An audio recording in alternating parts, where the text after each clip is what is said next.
accountability. accountability라는 말은 요 홍기빈 선생이 쓴 요 책, 어나더 경제사라는 책이 있어요.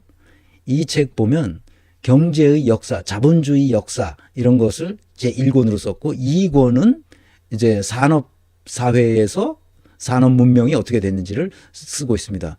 현재까지 1, 2권이 나왔어요. 어나더 경제사.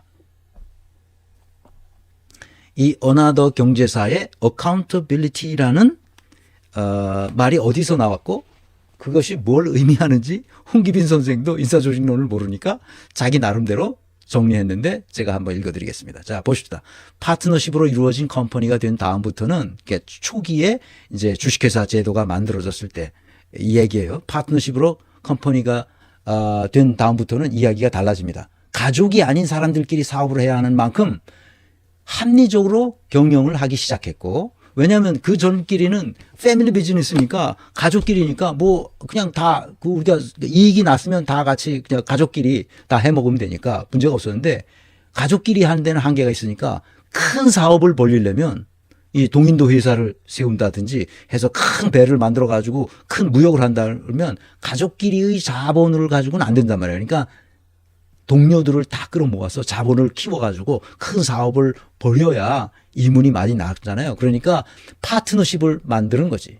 그래서 그렇게 합리적으로 경영하기 시작됐단 말이야. 가족이 아닌 사람들끼리도 사업을 하게 됐으니까 그때 공과 사 또한 명확히 나누지 않으면 안 되게 됐죠. 이때부터 회사가 집안 차원에서 돌아가는 수준을 넘어서 체계를 시스템을 갖추기 시작했단 말이죠. 즉 동업 관계에 있는 사람들에게 모든 경영에 대한 명확하게 설명할 수 있어야 했습니다. 특히 돈과 관련이 있다 보니 회계가 가장 중요했을 겁니다. 이런 일련의 과정을 accountability라고 합니다. 그 다음 여기서 잠깐 accountability에 대해 짚고 넘어가겠습니다.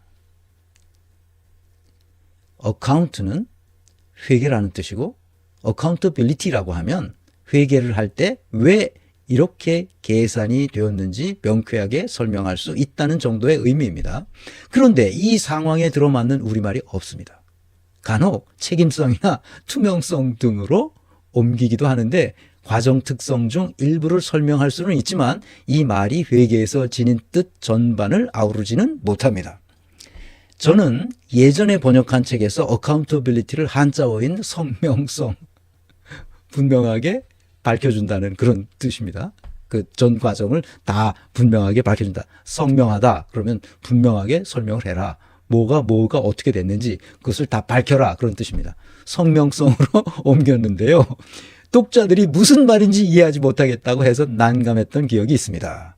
번역어가 없다는 건 accountability가 우리말에 번역어가 없어요. 내가 진작부터 귀국해서 이 말을 어떻게 번역해서 알려야 될지를 몰라서 나도 우리말에 없으니까. 우리말에 없어. 일본말에도 없어. 돌아버리겠는 거냐. 성과 책임이라고 하기로 하자. 성과를 창출할 책임. 번역어가 없다는 건 그 단어에 대한 명확한 개념이 없다는 뜻과 같습니다. 우리나라도 근대적인 정치체계, 경제체계를 가진 지 100년이 넘었는데 accountability에 해당하는 말이 없다는 건 정치를 하거나 기업을 하는 사람들 사이에서 이 개념이 명확하게 확립되지 못한 것은 아닌지 한 번쯤 생각해 볼 문제입니다. 이 어나더 경제사를 나는 이제 어느 정도 대강 그 서양 문명사를 공부하면서 철학과 신학 이런 것은 대강 머릿속에 내가 전공자가 아니지만 대강 머릿속에 있습니다. 근데 이제 경제사, 특히 독일을 중심으로 한 경제사, 독일 그 역사 이런 거를 공부하다가 경제사는 어떻게 됐을까 하는 걸 보니까 홍기빈 선생이 번역한 것도 많고 쓴 것도 많아요. 그래서 홍기빈 선생이 쓴 거는 가급적 제가 책을 모아서 보고 있습니다. 그래서 어나더 경제사를 보다가 이거는 이제 고대 시대부터 이제 현대까지 그 경제사적 관점에서 책을 쭉 설명하고 있습니다. 그 역사를 설명하고 있어요. 그 재밌습니다. 3권 책까지 나올 것 같은데 현재는 2권까지 나와 있습니다. 무슨 말인지 아시겠죠? 어카운터빌리티라는 말을 모른다는 거예요. 그러니까 직무라는 말 자체를 이해하지 못하는 거예요. 직무라는 건 뭔지 알아. 그런데 그게 어떤 의미가 직무 담당자 자신에게 있는지 모르는 거예요. 기업에 가서 설명해도 가리망상합니다. 어카운터빌리티가 무슨 말인지, 성과를 창출할 책임이 뭔 말인지, 성과 창출을 해야 된다는 말은, 그것을 책임져야 된다는 말은 그 전체 과정을 다 설명할 수 있어야 된다는 거예요. 그런데 윤석열은 자기가 한 일을 설명하지 못하고 있습니다. 심우정이 설명을 못하고 있습니다. 설명을 합니까? 못합니다. 직위원이 자기가 한 일을 합리적으로 설명을 못합니다. 왜 시간 계산을 갑자기 했는지. 성과 책임이란 뭐냐? 결과가 아니에요. 성과라는 것은 퍼포먼스를 우리말로 줄인 거예요. 그래서 교육학에서는 이걸 수행이라고 번역합니다. 퍼포먼스를 수행으로 번역하는데 경영학에서는 이것을 성과라고 번역합니다. 퍼포먼스를. 퍼포먼스는 처음 일의 그 과제의 시작부터 마지막 결과까지를 다 포괄하는 겁니다. 그러니까 그 성과를 시작부터 마지막 결과를 낼 때까지를 책임지는 거예요.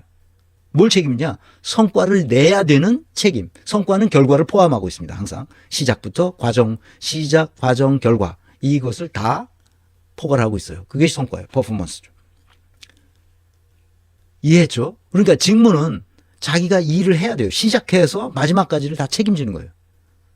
그게 직무예요. 그 직무를 맡은 사람은 그것에 몰입해야 돼요. 자기의 모든 재능과 에너지를 거기에 다 투입해야 됩니다. 그래서 성과를 만들어내야 돼요. 그래서 그 결과를 만들어내면 그 결과를 가지고 평가를 받는 거예요. 최종적으로는. 물론 과정도 다 보고 있죠. 사람들이. 저 사람이 과정을 어떤 식으로 하나. 그리고 사람들이 질문하면 자기가 한 일에 대해서 설명할 수 있어야 돼요. 그래서 서구 사람들은 이런 개념을 처음부터 만들어 왔던 이 사람들은 어떻게 하느냐? 순환보직을 하지 않습니다. 순환보직을 하지 않아요. 그래서 자기가 해왔던 그 역사적인 일, 10년이면 10년, 5년이면 5년, 2년이면 2년 동안 자기가 했던 모든 일의 역사를 다 꿰고 있습니다. 그렇게 꿰고 있으면 다른 주변의 이해관계인들이 함께 일을 해왔던 그 사람들의 역사도 같이 알 수밖에 없어요. 다 인근에서 같이 일했기 때문에, 서로 피드백을 주면서 같이 일해왔기 때문에 다 알 수밖에 없어요. 그러니까 그 분야, 인근 분야를 포함한 그 분야까지 압도적인 전문가가 될 수밖에 없습니다. 그 물어보면 탁 나와요. 대답할 자기가 생각하고 자료를 찾아볼 필요도 없습니다. 내가 인사조직론 전공자라고 하면서도 왜 철학책을 보는지, 왜 신학책을 보는지, 왜 문명사를 관심을 갖는지 사람들이 잘 이해를 못해요. 인사조직론을 내면 사람을 알아야 되기 때문에 사람에 대한 가장 깊은 고민을 했던 사람들이 철학자와 신학자였어요. 그 사람들이 도대체 사람을 뭐라고 생각했는지를 역사적으로 추적하는 수밖에 없어요. 그래야 오늘날 우리가 사람을 뭐라고 생각하는지를 이해할 수 있게 됩니다. 아시겠죠? 그런데 놀라운 사실이 있어요.